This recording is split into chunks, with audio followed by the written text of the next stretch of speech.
Hello, everyone. This is Brian Alston for the Kauai Fatherhood Council. We are very excited to have three professional women with us to discuss a very important topic. I think a topic on a lot of people's minds. We've kind of named the topic as Men in Pain, but it does reflect on a host of issues.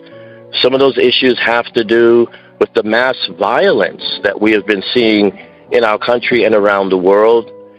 Some have to do with what some people look at as a variety of suicides and opioid overdoses, where it appears to be men are checking out for whatever reasons.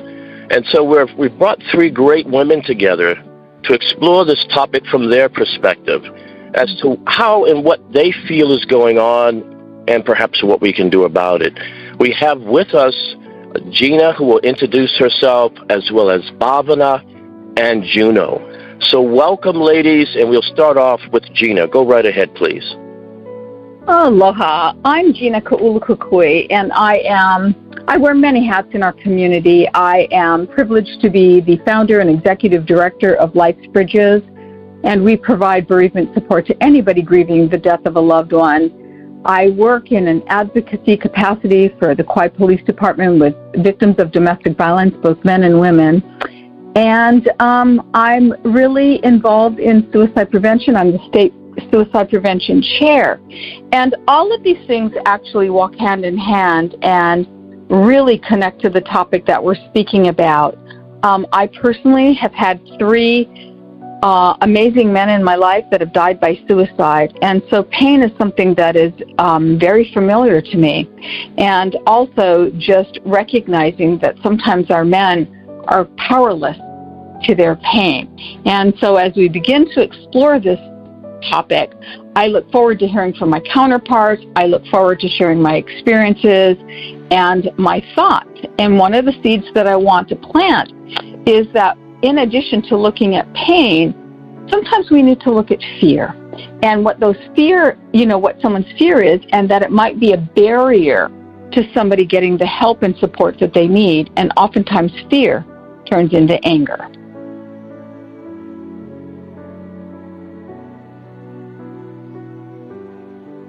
Thank you. Bhavana, would you like to respond? Yes. I thank you for your reflections, and two things sort of struck a chord in me, so I will respond to those. First, I'll introduce myself. My name is Bhavana Chawla. I'm natively from India. We came when I was very young here, and from a very young age, the relations of men and women was on my mind because culturally it's very different there, even though with the modern world that has definitely flourished and impacted in India, there's still a lot of strong tradition and undertone towards men being on top and women being second or subservient. My parents left that culture and that tradition on purpose because they had first two young girls, my sister then me, who they brought here, and then my brother, and they wanted us to have more opportunities, which I realized as an adult we did. So I do intuitive healing and coaching with people, with individuals, groups, families, companies, also with animals. People come to me with a variety of concerns. It can be some of the things we've mentioned. It can be domestic violence, suicide. It could be, I want a better job. I want more peace, better sleep. It's open to anything. And if the person is open, usually many of them are, what I involve, which is different from other care providers, is their own prayer or sense of faith, whatever their spiritual or religious faith is, to be pivotal and essential in their healing and their connection. It's bringing them back to love. I call what I do awaken to your light.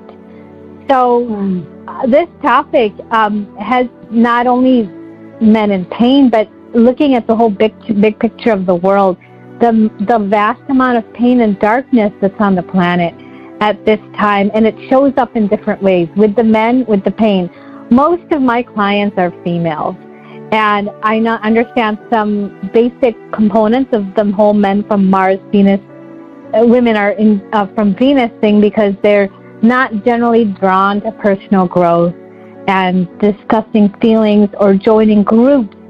I do work more with groups than one-on-ones, although I do both. But the few men I've had come through my practice were interested in a spiritual awakening. And then the most men that I've drawn away from my practice, I don't even accept, are coming in because they want something else. They want to date me, I'm pretty. That's how they start off, and that's an automatic no. And those are the two I've seen it come into my practice. Now in my personal life and throughout my life and exploring what's been happening in the world these days, what I find with men through the eyes of the women and their hearts, what they share in their relations with men and their families, is that I feel a great disconnection with the man. Like the woman can be in her heart, but where is he? And sometimes I ask, how are these men reached? Because they also need love and connection, and in their own way. So I'm going to circle back to the Kauai Men's Conference. I know one presenter, I don't know if he'll be a presenter, but he's an organizer. One of our recent meetings mentioned a canoe, that men, they like to go on the canoe. It's cultural here in Hawaii. And I said, can you bring that spirit of the canoe? Because I understand largely men, not to generalize, more than women, like to do something physical. They need a channel to channel their strength, their testosterone, and that drive that's more necessary than for women. And if they're stuffed up physically and not able to express not only emotional strength, but the physical strength, maybe that could be a reason why we see the violence come out as physical. So if they had an outlet for that. I'm going to pause right there, but one last thought I had towards this is I understand the fear, because me being very sensory and empathic, I sense and feel emotions and get these, sort of knowings. And fear comes up a lot as to why a man is mistreating a woman. He's in fear of her and her power because it's different and it's sacred. So how do you turn that around to, like, men and women have beautiful gifts to bring each other? They can be very complementary. Even though they're from Mars, one, and the other Venus, they're still planets circling a beautiful universe. And, how can we bring in that starlight to join the best of both of us together to increase the happiness and uplift the world? I do feel it's possible. I'm still here doing this work as many of us are. So, and I thank you again, Brian and Gina and Juno, for being involved in this conversation. Thank you, Bhavana. Go right ahead, General. Aloha, everybody. It's Juno and Apala, and the main hat that I wear nowadays is the manager of the Performing Arts Center at the Kauai Community College. And the other hat that I wear within the community as a volunteer is I am one out of two facilitators on the island who facilitate the Applied Suicide Intervention Skills Training Program. And it's a 2-day workshop that certifies a person to becoming a lifesaver. And I am mostly coming from a perspective of over 10 years of work with a sexual assault resource center at Portland and some advocacy work here on Kauai with Child and Family Services, but also as a daughter, as a sister, as a friend to men in my life who I love and care about. Juno, would you like to say a little bit from your perspective as to what is going on when we look at mass violence or deaths of despair like suicide with men? With men specifically, I can only conjure from what I suppose is the cause of all of the violence in men, especially publicly, what we are reading in the newspapers, what we see in social media, what we hear about on the radio. I deeply think it's a symptom of a much deeper problem, and I think the problem is in our capabilities or our practice of building relationships with each other. And I believe that our mechanism and our way of life of having to provide for family and to go to work every day, obligations, the mechanical aspect of being alive has taken us away from putting a lot of mindfulness and effort in building a solid foundation of relationship between husband, wife, father, daughter, brother, sister, friend, friend, lover to lover. And I think it's just because we're coming out of one component of time where it is about mechanism. The Industrial Revolution taught us to make production lines, and that's what we're used to. And now we're at an age where technology's allowed so much freedom for us to have personal services, and yet we're still stuck in that mentality of cranking out the same product on a conveyor belt. So I think the violence is a product of something built up in our hegemonic system over time, and directly and more concretely relatable to men today. I think part of it's just the suppression of expression. I believe we stifle the opportunities and maybe impose too much expectations on our partners and our lovers and our brothers, to perform, to be less of a girl, which is offensive in both corners. And we put too much pressure that it's stifling the expression of feelings and emotions. You raise some very interesting points, and what I'm hearing are a couple of things. One is that times have changed, and yes, that when you look within society generally, our roles, the expectations of men and women have changed. How is it that we are able to change with that and meet that so that we become complementary? I believe yourself and Bhavana said that. Bhavana said that. How do we become complementary in this process? Thoughts on that? Well, I'd like to comment, if I could, going back to expectations and change. One of the things that we have to factor in when we think about change is the dynamics. When you think about the old days, for example, and we won't say how old because I'm not going to give away my age, but in the beaver cleaver days, right, men went out and worked, and they were the head of the household, and women stayed home. And what has dramatically changed, and even when you look at our own island, the island of Kauai, most families are two working families, and the cost of living has gone up so much. And so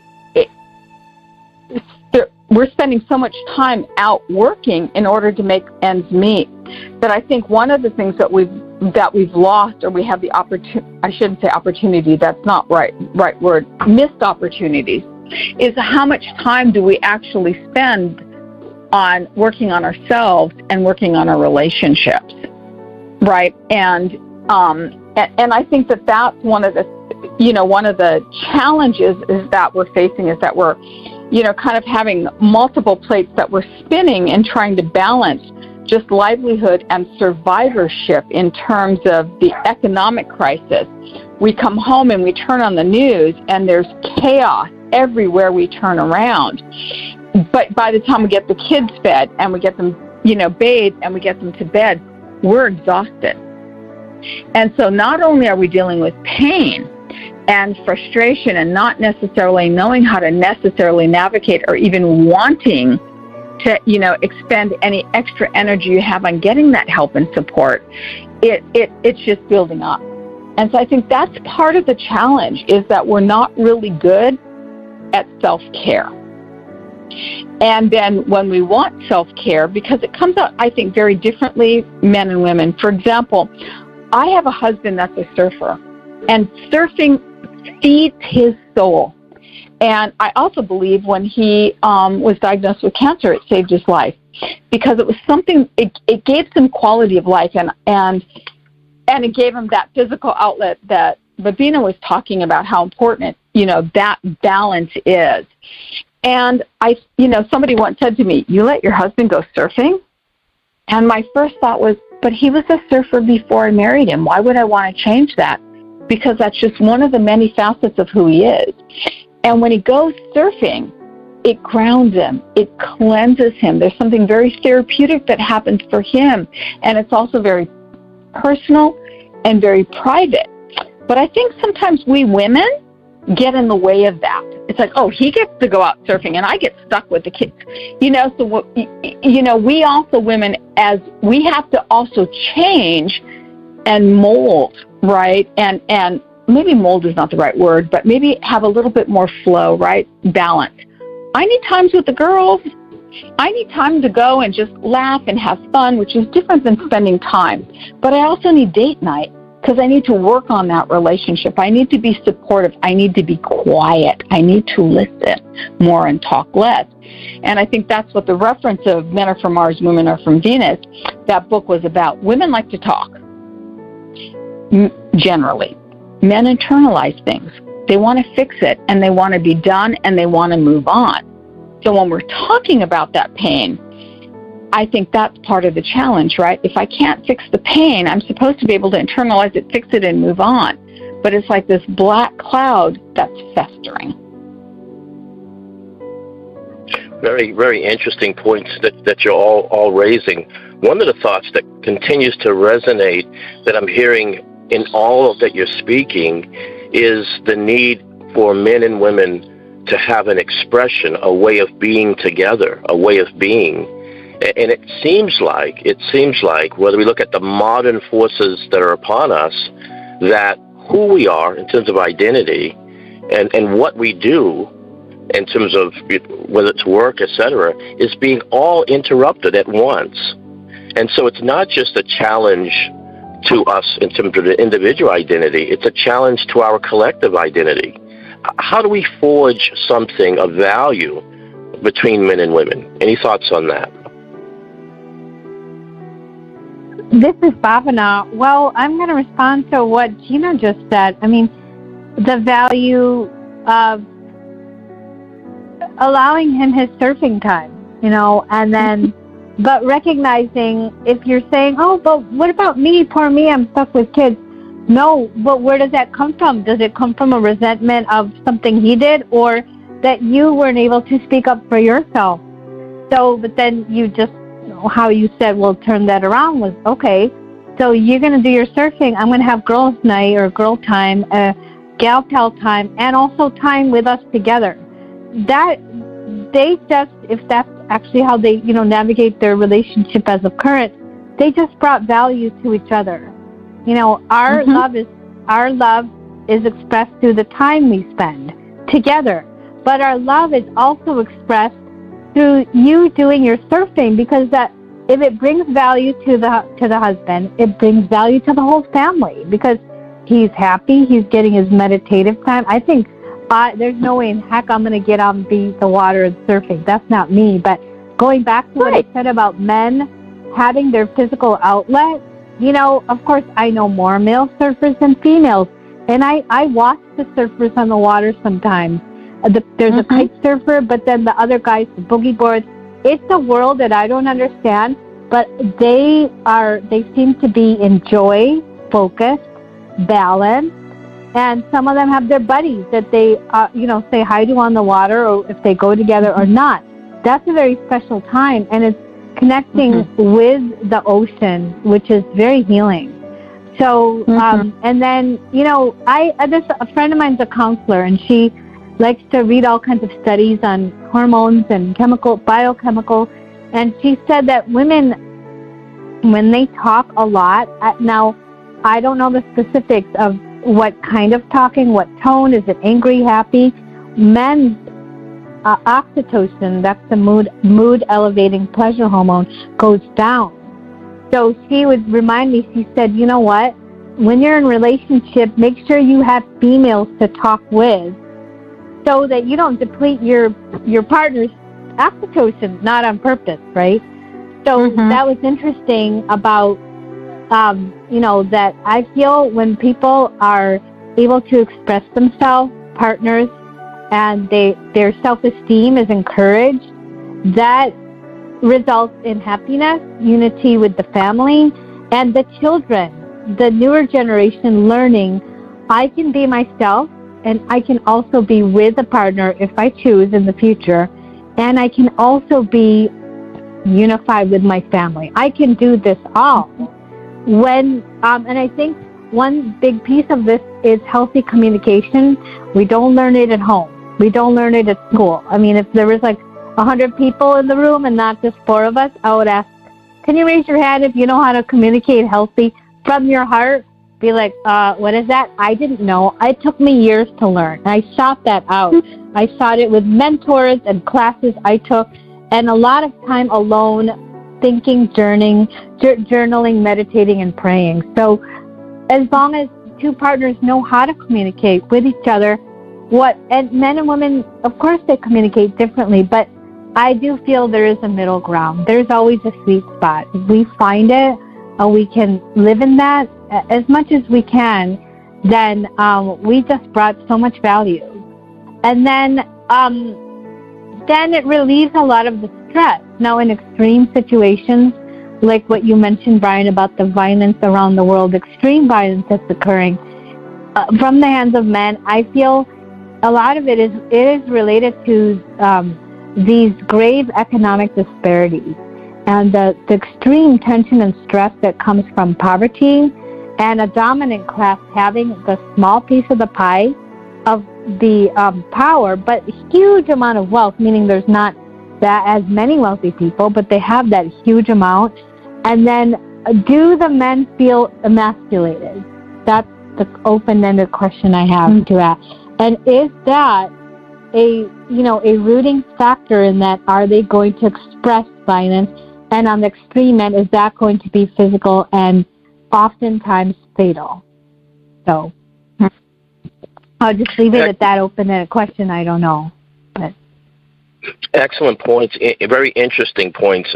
Let me ask a question to each of you. If you could look back and speak to your teenage self about male-female relationships, if you could look back and you were able, knowing what you know now, the changes and the challenges, what would you say to prepare your teenage self to be successful? Let's start with you, Juno, and go right around. That's actually a wonderful question, and you put me in a place where I'm reaching in the depths of my memories for some emotions that I'm feeling about my past relationships. I think if I could tell myself something as a 33-year-old woman today with all of the experiences and wisdom that I picked up along the way, I would just simply say, I encourage you to continue being your true self and seeking the truth. Because I always remember just asking, in general, what is the truth in any given situation? What's the truth in this mathematical problem? What's the truth? And over the years, I think the answer was provided by searching, in different places of the world, but also pondering about the universe. Is truth is, there's a relativity to it. And what I'm referring to is a purely internal journey. And so the mindfulness, meditation, and seeking the truth internally in like a self-reflective way and working on our shadow self is the way to come to that truth and relativity to the truth. Truth outside of ourselves is written in law, right? So there are boundaries there that we must abide by, but within our own thoughts and feelings, it's kind of a flexible opportunity to, explore the world. And I would continue to encourage my younger self to do what she's been doing back then and cheer her on while she gets here and catch up with me. Thank you, Juno. How about yourself, Gina? One of the things that, when you asked the question, when I went back to myself as a teenager, I think so lovingly of my brother. And I wish back then, ultimately my brother ended his life at the same age that my father did. And I look back now and I realize that he was depressed. And I wish that I could have prepared myself to have more awareness. I think that sometimes as we're growing up, we're just really not necessarily aware of our surroundings. And so to really prepare myself for back then for the self-talk is to say, you know what, one of the things that I want to and that I need to practice on is to be fully present for others, not necessarily just present for myself, especially for our men, based on the fact that, as I had shared earlier, that we have in our American culture, and I can only speak to that because I've been in America and I've been in Hawaii my entire life, is that we have so many different cultures that factor in how we do things. And I remember even after our dad died and my mom remarried, we were never allowed to talk about that grief and that trauma. We were never, and so my brother carried that trauma with him, and that trauma eventually manifested into depression, and then that depression manifested into self-medicating, and that self-medicating manifested into him ending his life. And being in suicide prevention and a first responder, that is exactly what I'm seeing in our community today.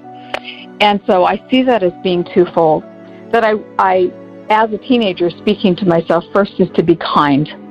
Always to remind myself to be kind, because we never know what somebody's story is.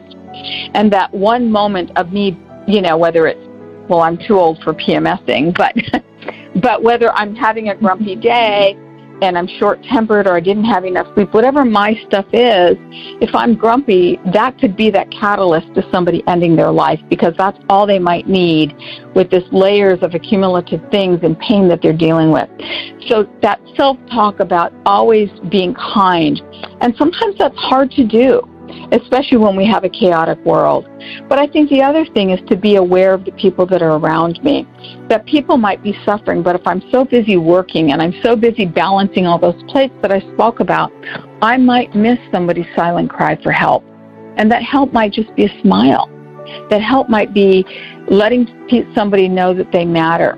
But also recognizing that culturally, right, and traditionally and historically, we've not ever really prepared our men to reach out for support. We have said over and over and conditioned men to believe that asking for help means they're weak. And yet what I've known from doing our grief and diving in, because the only way to heal from grief and trauma, right, is to dive into it, which is very, very scary, because it can leave us feeling powerless, and nobody likes to feel that. But it's empowering to heal. And I think that if we can change that, right, and the stigma, right, that is surrounding the men of our culture, surrounding the men of our island, that, you know what, it's okay to get support. And it's okay to have a partner, whether it's another male, whether it's professional help, whether it's spiritual help, whether it's our partner, whether it's our sister, whether it's our tutu or our kumu. It doesn't matter. It can be our son. It doesn't matter who that adult is, but as long as we have that partner and we can talk story, then we have the opportunity to heal. And that healing may take layers at a time, like peeling an onion. Thank you, Gina. Thank you so much. Bhavana? I'm going to second that. Thank you, Gina, because it does bring up a lot in what you said.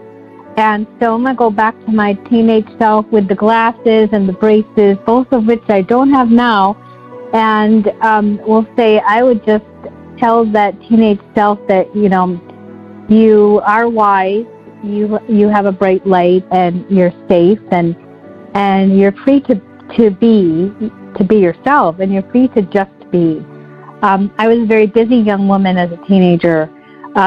My parents moved us to a top-performing school that children were just groomed from young age into teenage to go to the top schools. And I did all that, and it burned me out from a young age, because I realized that wasn't me as a spiritual being. I do things slower and in my own time. And I know that now, in my mid-40s, it took a journey. And I find that in society, what I don't remember who mentioned, that producing, the constant, we got to work, and then we got to clean the house, and the kids got to do their homework, and then you're exhausted. And, where's that time to connect in, that spiritual time also? And so that's what I'd say to the teenage self. And I like these discussions of like-minded people, and it just makes me feel very uplifted because of the similarities that we have in what we bring up. is because the word kindness came to me, being kind to myself and to others. And I remember the very few times in my life my father cried. He was that typical, very domineering, to the point of definitely emotional abuse, physical abuse, which he tapered way down as we grew, which was amazing. And then his emotional abuse tapered down, and he had a stroke about 8 years ago when he was in his 70s. And I noticed as his testosterone went down later in life, but that stroke, he decided, I'm going to still be here, because he almost didn't make it. And he did. And now he's in his 80s. He came to visit when we had the house blessing over the house that they helped me purchase. And I asked him, can you do the blessing over the house? Dad, you do it. Mom, because I know he likes to. My mom isn't the one to rattle off prayers and say chants and sing, but he loves it. So she has other words that she says, loving words, and he did, and he cried. And that was like maybe the second time in my life I saw him cry. The first time was when his mother died. And when I was very young, all I really saw was his angry side and his tired side, 2, and shut down, 3. But when I saw him cry when his mother passed on, I said, gosh, this is so different. He's like a young boy in front of my eyes. I wish I could see this dad often. So the impact of men not being able to express, like, I got to be the man. They're in pain, but that pain trickles down to the family, because it can shut everyone down. It's all a domino effect. And these conversations and doing what we can to bridge this all, I feel, is so essential to meeting all of ourselves really in our hearts. And then coming back to Kauai again, when he's standing in the driveway, we did a ribbon cutting, and he's crying. I didn't, because the hostess was Mama. I went right to the kitchen to get the food out we cooked and all the drinks we had made for everyone. But I looked at the video after it was all said and done, and I said, every single person on that driveway, men, women, they came up to him and hugged him. It started with Felicia Cowden. She was on the county council, and she was there. And then I believe that's the most hugs he ever got in his life. And gosh, since that experience, I've seen him change even more. I've seen his heart emerge even more. And it's great to see that in his 80s, even though it took that long. But I tell myself, what if more men could? What if more of them could? How different of the planet would this be? How much more love we would have. Fantastic. Thank you so much, Bhavana. We're coming to the end of our discussion, and as you know, a conversation or a discussion is ongoing. Ladies, if you could summon once again your greatness, and knowing now what you know, what would you say to a young man today? A young man struggling to make sense of all of this. What would be your words to that young man? Let's start with Gina. We'll go to Juno and then to Bhavana. Go right ahead, please.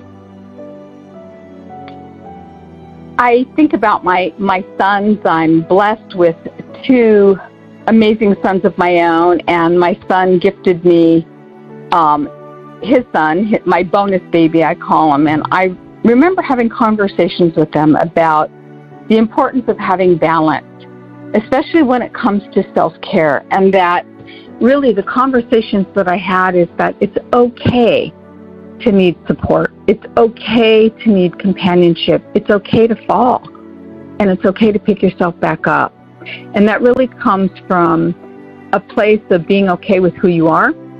It's okay not to have a label, because we tend to want to label people. It's okay to love your culture. It's okay to have your own ideals about politics and religion. And most of all, it's okay to communicate what your needs are, and always start with I feel, I need. Because when we're doing that, then we're clearly stating what it is that we need and we want. Not that you're always going to get what you need and you want, but at least you're being communicative and you're being mindful. And always be mindful, and most of all, always be kind. Thank you, Gina. Juno? I'm trying to draw just one or two words of wisdoms or sentences that I would share with a young man coming from my perspective today. But I can't say it all, so I think I'm just going to talk through what I would do if I were to sit down next to a person who is a young gentleman and we're on this subject about men and pain. And I know that pain is felt when we feel like we're losing something. So my first thing that I would do is ask a question is, how are you feeling? Are you, thinking about suicide? Or I would ask, is there anything bothering? I would make a concerted effort to sit there and listen. I think in the process of allowing a young gentleman to talk about their thoughts and their feelings, to shed light on the pain by identifying it and saying, this is why I'm hurting, it begins an open conversation where I could sit with the gentleman and allow him to tell his story. And I can sit there in uncertainty with him for as long as he needs me to continue listening, because part of being alive and being in this world and building relationships is to love and be loved in return, and recognizing that you're holding space for an individual, and that's my role as a person, being there for a young man. That's really important. And then I am a true and firm believer that from that process where we can ask a question, sit and listen, that just the act of being there and listening will allow the person to release and relieve some of their pain because they've already identified it. And then there could be more honest conversations. So, in terms of advice, I wouldn't want to tell too much to the young man of what he should or shouldn't do with his life. Rather, I would allow the young man to the freedom within his own mind and heart to open up to his own solutions, because that's the only way that solution is going to stick for life. Thank you, Juno, so much. Bhavana? Well, I would listen to the young man's heart first. That was inspired by Juno, and it's hard for me not to give advice. I'm in an advice-giving profession as someone who guides, but I would say believe in yourself. And the strength of a young man that grows into a man expresses as protection, and also there's great strength in expressing your heart. So surround yourself with people who believe in you and encourage your heart as well as your strength as a man, both. And whether it's mentors, family, friends, and that enjoy your journey and as you awaken to who you are. Thank you, Bhavana. Ladies, I just want to say thank you all. Thank you, Gina. Thank you, Juno. Thank you, Bhavana, for this discussion. It's an ongoing discussion, and we thank you for lending your voices to this discussion. So once again, thank you, and aloha to each of you. Aloha. Aloha. Aloha. Thank you so much. Aloha. Mahalo.